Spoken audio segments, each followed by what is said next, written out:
प्रश्न 1। 10वें vibrant Gujarat global summit 2025 का उद्घाटन किसने किया, जिसमें वैश्विक निवेश को आकर्षित करने पर ध्यान केंद्रित किया गया?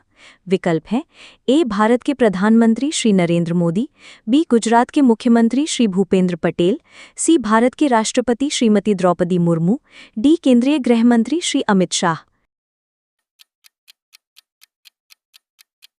सही उत्तर है ए. भारत के प्रधानमंत्री श्री नरेंद्र मोदी। प्रधानमंत्री श्री नरेंद्र मोदी ने गांधीनगर में 10वें वाइब्रेंट गुजरात ग्लोबल समिट का उद्घाटन किया। इस शिखर सम्मेलन का उद्देश्य गुजरात को वैश्विक व्यापार और निवेश के लिए एक प्रमुख केंद्र के रूप में प्रस्तुत करना है, जिससे राज्य में आर्थिक विकास और रोजगार के अवसर बढ़ें। प्रश्न 2। भारतीय अंतरिक्ष अनुसंधान संगठन इसरो ने जनवरी 2025 में अपने गगनयान मिशन के तहत किस महत्वपूर्ण परीक्षण को सफलतापूर्वक पूरा किया? विकल्प हैं A. Integrated airdrop test IADT, B. Cryogenic engine का अंतिम परीक्षण, सी. मानव रहित उड़ान मिशन G1, डी. अंतर्राष्ट्रीय अंतरिक्ष यात्रियों का प्रशिक्षण।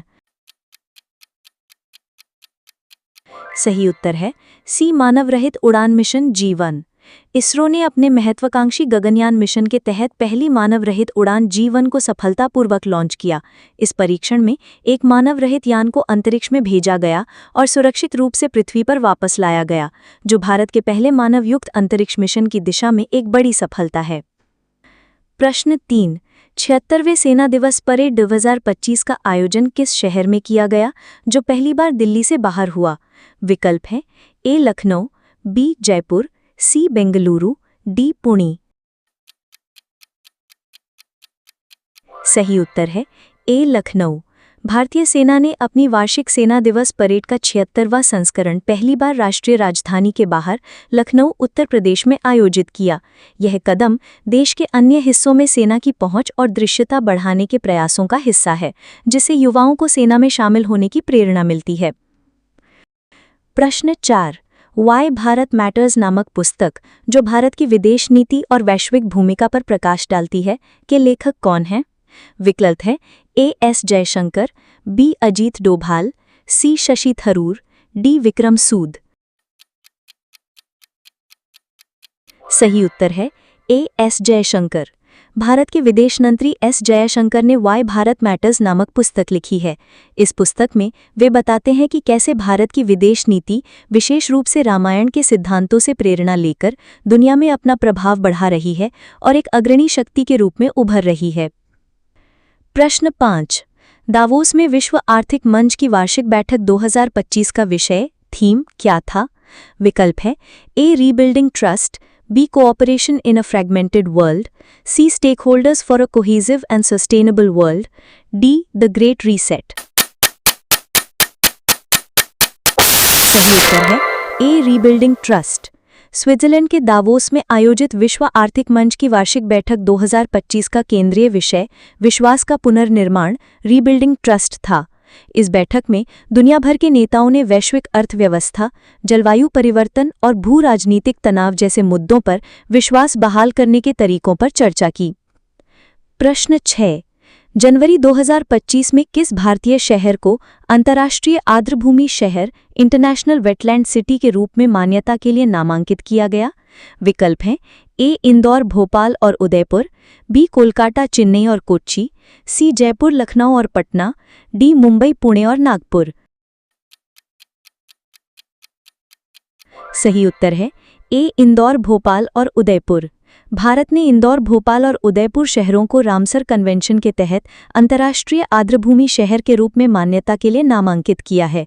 यह नामांकन इन शहरों द्वारा अपनी आर्द्रभूमियों जैसे झीलों और तालाबों के संरक्षण और प्रबंधन के लिए किए गए प्रयासों को मान्यता देता है। प्रश्न 7। खेलो इंडिया यूथ गेम्स 2025 की मेजबानी किस राज्य ने की?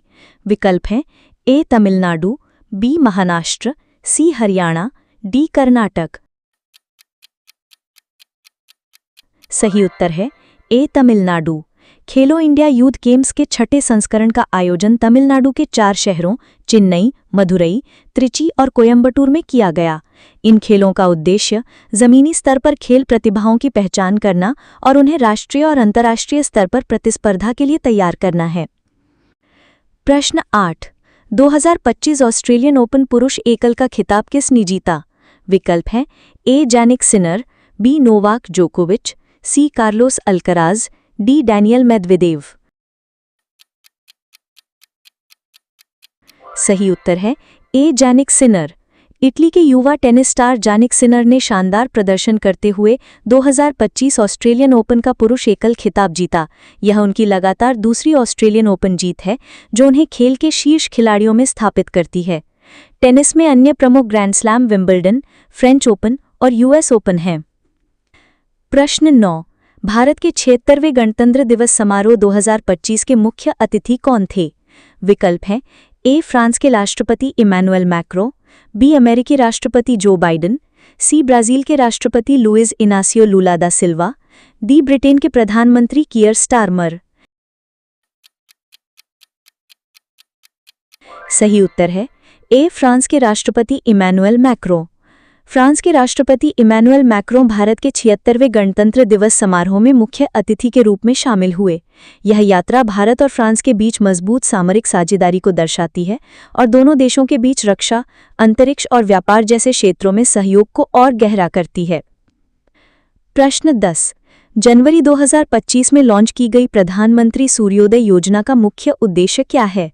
विकल्प है ए 1 करोड़ घरों पर सोलर रूफटॉप पैनल लगाना, बी किसानों को सौर पंप प्रदान करना, सी सभी सरकारी भवनों को सौर ऊर्जा से संचालित करना, डी सौर पार्कों का निर्माण करना।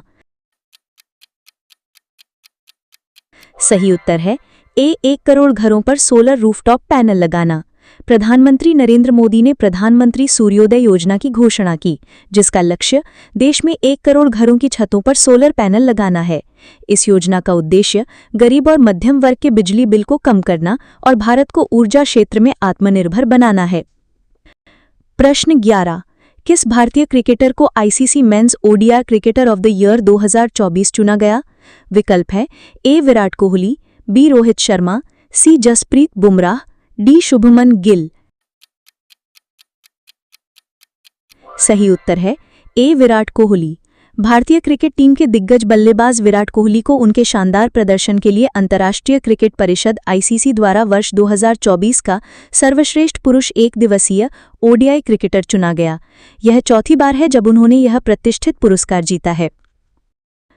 प्रश्न 12। किस राज्य ने जाति आधारित सर्वेक्षण के बाद सामाजिक आर्थिक डेटा जारी किया जिससे देशव्यापी बहस छिड़ गई? विकल्प हैं ए बिहार, बी उत्तर प्रदेश, सी राजस्थान, डी कर्नाटक।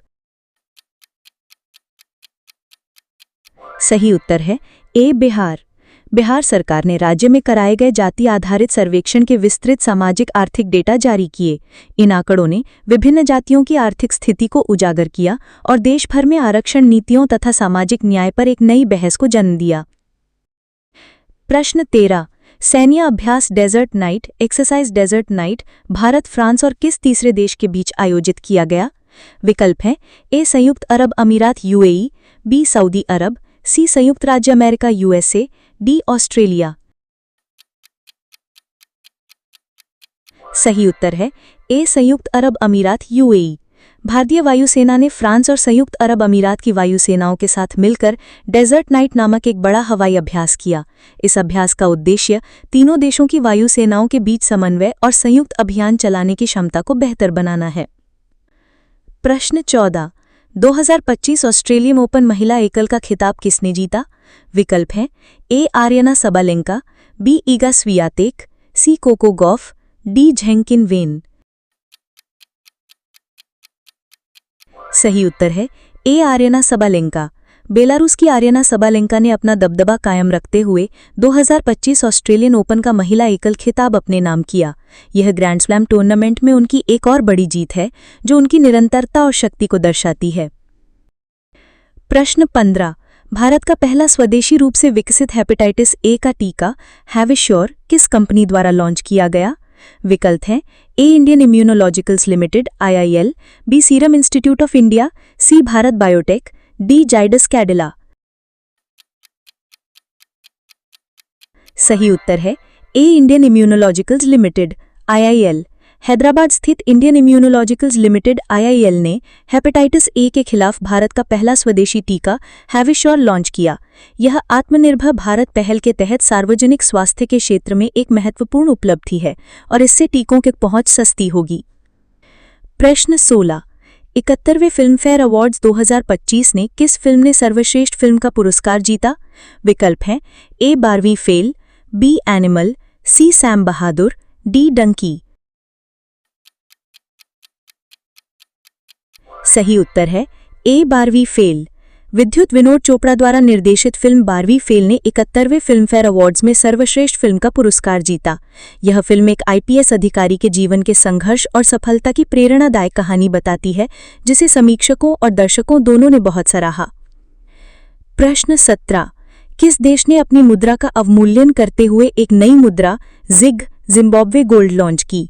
विकल्प हैं A Zimbabwe, B Nigeria, C Argentina, D Venezuela. सही उत्तर है ए जिम्बाब्वे।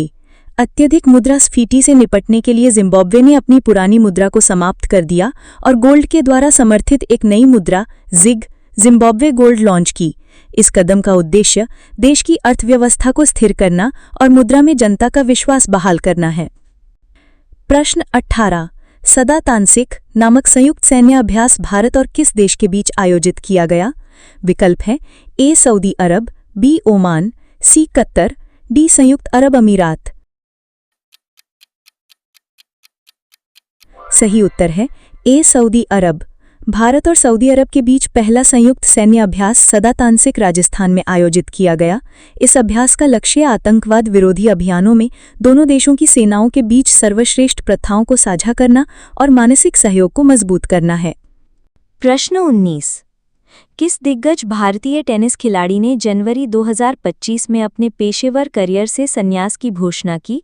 विकल्प हैं ए रोहन बोपन्ना, बी लिएंडर पेस, सी महेश भूपति, डी सोमदेव देववर्मन। सही उत्तर है ए रोहन बोपन्ना। भारत के सबसे सफल युगल टेनिस खिलाड़ियों में से एक रोहन बोपन्ना ने ऑस्ट्रेलियन ओपन 2025 के बाद अपने शानदार पेशेवर करियर से संन्यास ले लिया। उन्होंने अपने करियर में कई ग्रैंड स्लैम खिताब जीते और युगल रैंकिंग में शीर्ष पर पहुंचे। प्रश्न 20। दुनिया का सबसे ऊंचा राम मंदिर किस देश में बनाने की घोषणा की गई है? विकल्प है ए ऑस्ट्रेलिया, बी संयुक्त राज्य America, C Canada, D United kingdom.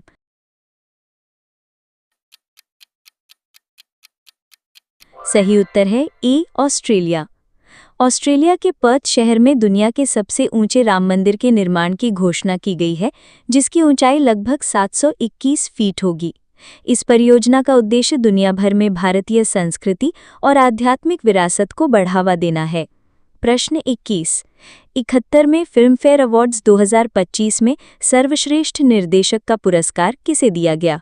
विकल्प हैं ए विधु विनोद चोपड़ा 12वीं fail, B Sandeep Reddy Vanga Animal, C Karan Johar Rocky Aur Rani की प्रेम कहानी, डी एटली जवान। सही उत्तर है ए विधु विनोद चोपड़ा 12वीं फेल। अनुभवी फिल्म निर्माता विधु विनोद चोपड़ा को उनकी समीक्षकों द्वारा प्रशंसित फिल्म 12वीं फेल के उत्कृष्ट निर्देशन के लिए फिल्मफेयर पुरस्कार मिला। ये पुरस्कार उनके प्रेरक कहानी को प्रभावी ढंग से पर्दे पर उतारने की क्षमता को सम्मानित करता है। प्रश्न 22। हेनले पासपोर्ट इंडेक्स 2025 में भारतीय पासपोर्ट को कौन सा स्थान प्राप्त हुआ? विकल्प हैं ए 80वां, बी 85वां, सी 75वां, डी 90वां। सही उत्तर है ए 80वां। हेनले पासपोर्ट इंडेक्स 2025 में भारतीय पासपोर्ट 80वें स्थान पर रहा, जिससे भारतीय नागरिक कई देशों में बिना पूर्व वीज़ा की यात्रा कर सकते हैं। ये सूचकांक किसी देश के पासपोर्ट की ताकत को मापता है, जो उसकी वैश्विक पहुंच का प्रतीक है। प्रश्न 23। भारतीय रिजर्व बैंक RBI ने जनवरी 2025 में दृष्टिबाधित लोगों को नोटों की पहचान में मदद करने के लिए कौन सा अद्यतन मोबाइल ऐप लॉन्च किया? विकल्प हैं ए रोशनी 2.0, बी मणि मित्र, सी पहचान, डी दृष्टि सहायक। सही उत्तर है ए रोशनी 2.0। भारतीय रिजर्व बैंक ने अपने रोशनी ऐप का एक अद्यतन संस्करण रोशनी 2.0 लॉन्च किया। ये ऐप कैमरे का उपयोग करके बैंक नोटों को स्कैन करता है और ऑडियो के माध्यम से उनके मूल्य की जानकारी देता है, जिससे दृष्टिबाधित व्यक्तियों के लिए नकदी लेन देन करना आसान हो जाता है। प्रश्न 24। भारत ने किस देश के साथ मिलकर लिथियम अन्वेषण और खनन के लिए एक ऐतिहासिक समझौते पर हस्ताक्षर किए? विकल्प हैं ए अर्जेंटीना, बी चिली, सी बोलीविया, डी ऑस्ट्रेलिया। सही उत्तर है ए अर्जेंटीना। भारत ने इलेक्ट्रिक वाहनों और बैटरी भंडारण के लिए महत्वपूर्ण खनिज लिथियम की आपूर्ति सुनिश्चित करने के लिए अर्जेंटीना के साथ एक समझौते पर हस्ताक्षर किए हैं। ये समझौता भारत को ऊर्जा और प्रौद्योगिकी के क्षेत्र में आत्मनिर्भर बनाने की दिशा में एक बड़ा कदम है। प्रश्न 25। किस राज्य के प्रसिद्ध कच्ची खरेक यानी खजूर को भौगोलिक संकेत जीआई टैग प्रदान किया गया? विकल्प हैं ए गुजरात, बी राजस्थान, सी महाराष्ट्र, डी तमिलनाडु। सही उत्तर है ए गुजरात। गुजरात के कच्छ क्षेत्र में उगाए जाने वाले अनोखे कच्ची खरेक यानी एक प्रकार के खजूर को भौगोलिक संकेत जीआई टैग दिया गया है। ये टैग इस उत्पाद की विशिष्ट पहचान को प्रमाणित करता है और स्थानीय किसानों की आय बढ़ाने में मदद करेगा। प्रश्न 26। अंतर्राष्ट्रीय ऊंट महोत्सव 2025 का आयोजन किस शहर में किया गया, जिसने दुनिया भर के पर्यटकों को आकर्षित किया? विकल्प है ए बीकानेर राजस्थान, बी जैसलमेर राजस्थान, सी जोधपुर राजस्थान, डी पुष्कर राजस्थान। सही उत्तर है ए बीकानेर राजस्थान। राजस्थान के बीकानेर में प्रसिद्ध अंतर्राष्ट्रीय ऊंट महोत्सव का आयोजन किया गया। इस रंगीन उत्सव में ऊंट दौड़, ऊंट नृत्य और लोक कला प्रदर्शन शामिल थे, जो राजस्थान की समृद्ध सांस्कृतिक विरासत को दर्शाते हैं और पर्यटन को बढ़ावा देते हैं। प्रश्न 27। जनवरी 2025 में फीडे द्वारा जारी विश्व शतरंज रैंकिंग में शीर्ष 10 में पहुंचने वाले सबसे युवा भारतीय खिलाड़ी कौन बने?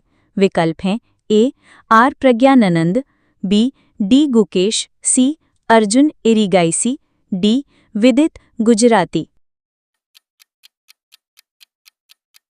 सही उत्तर है बी डी गुकेश।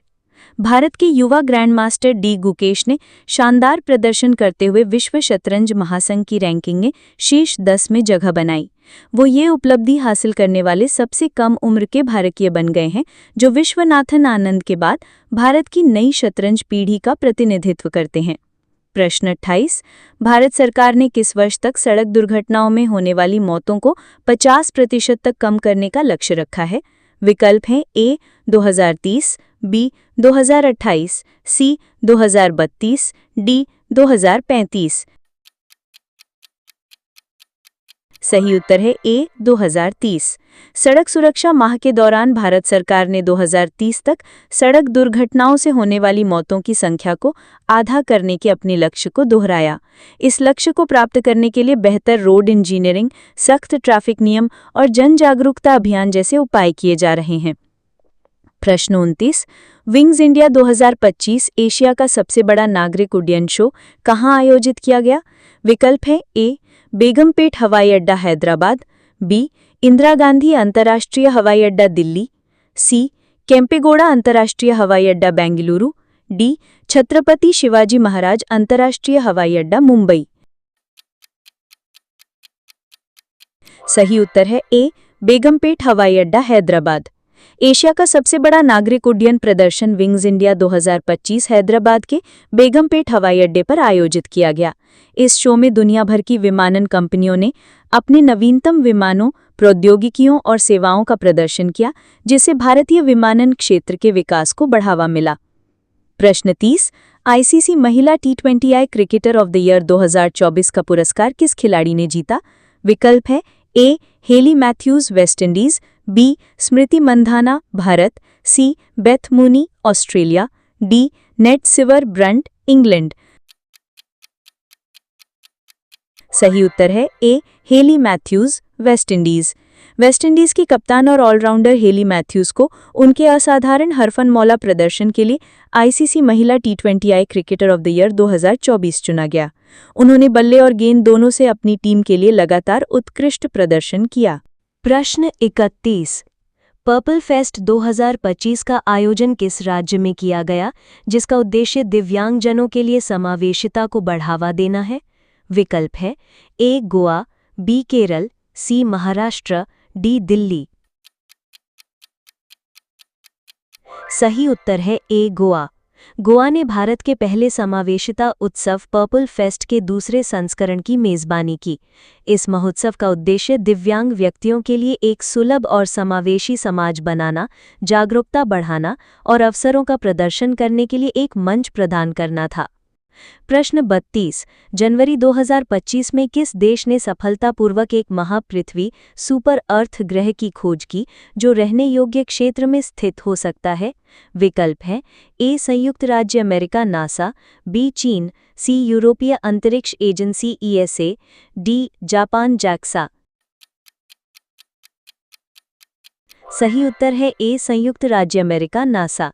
नासा के जेम्स वेब टेलीस्कोप का उपयोग करने वाले खगोलविदों ने एक सुपर अर्थ एक्सोप्लैनेट की खोज की घोषणा की, जो अपने तारे के गोल्डीलॉक्स जोन यानी रहने योग्य क्षेत्र में परिक्रमा कर रहा है।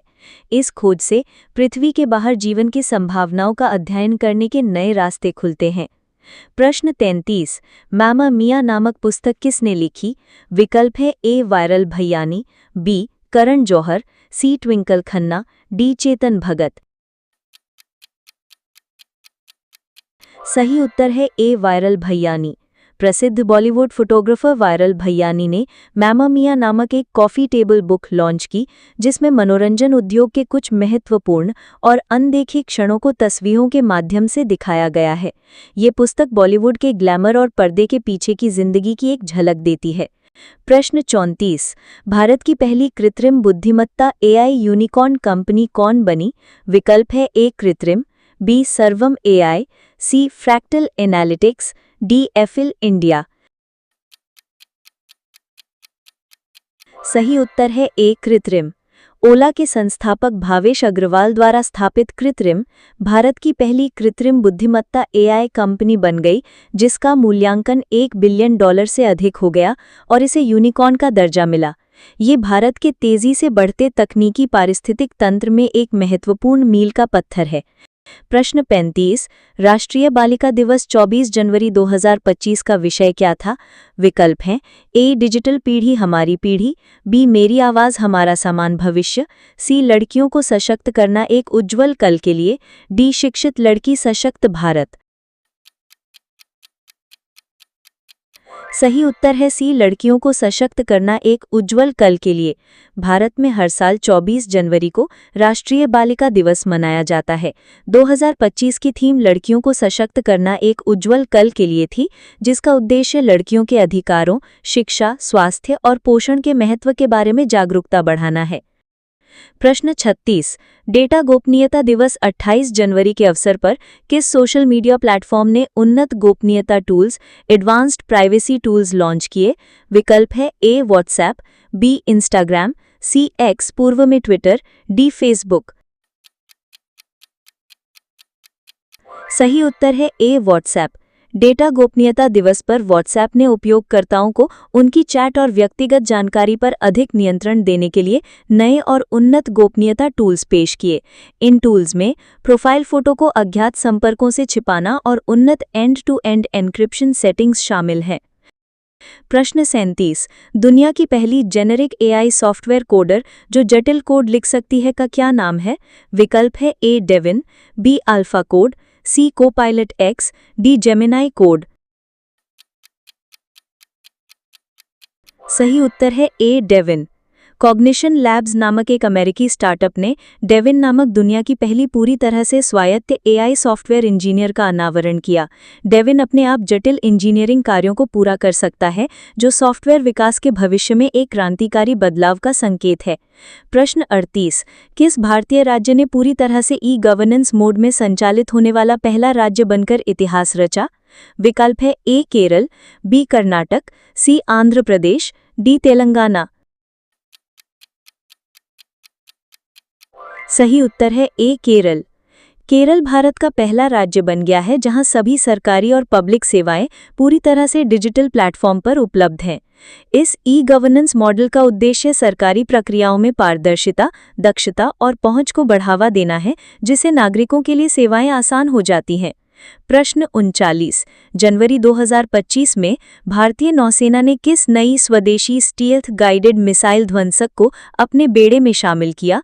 विकल्प है ए INS इम्फाल, बी INS सूरत, सी INS Visakhapatnam, D INS Mormugao.